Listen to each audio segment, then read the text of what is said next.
Ang tagumpay niyang ito'y siya na rin ang naghayag.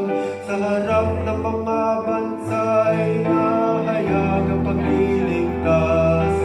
Ang pangako sa Israel, lubos niyang tinutupad.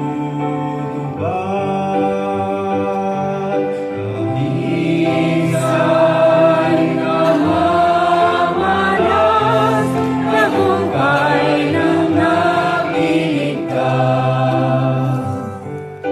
Tapat siya sa kanila at ang pag-ibig